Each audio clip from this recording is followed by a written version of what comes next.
On nous pose souvent la question pourquoi transformer du bureau en logement.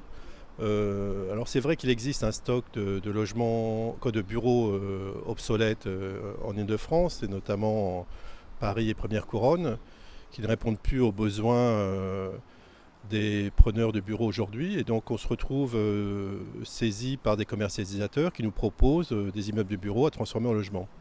Nous, en tant que bailleur social, 3F, premier bailleur social de France, on se retrouve souvent confronté à cette question.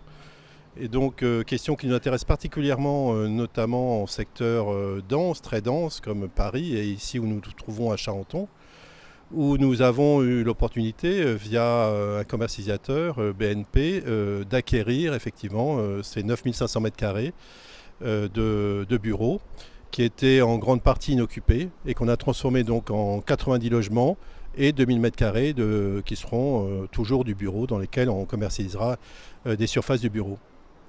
La difficulté pour nous face à ces opérations, c'est le coût évidemment d'acquisition, parce qu'il se rajoute à ce coût d'acquisition qui est assez élevé, puisqu'à la fois c'est du foncier, mais c'est également de l'immobilier, donc il y a un coût qui est beaucoup plus important qu'une valeur foncière traditionnelle.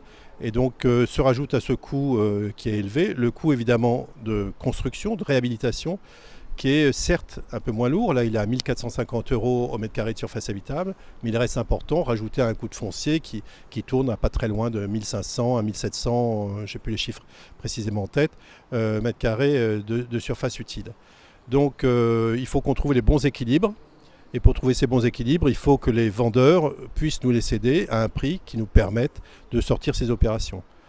Deuxième contrainte, c'est l'aspect morphologique du bâtiment, c'est-à-dire qu'un bâtiment qui sera trop épais ne permettra pas d'être facilement transformé en logement.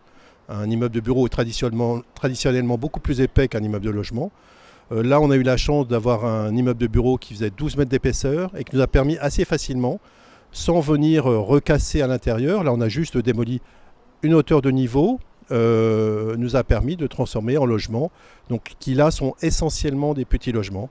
On souhaitait plutôt, face à la demande, nous sommes à Charenton, on a une demande importante de petits logements, donc là on est plutôt sur des 2-3 pièces, on a quelques plus grands logements.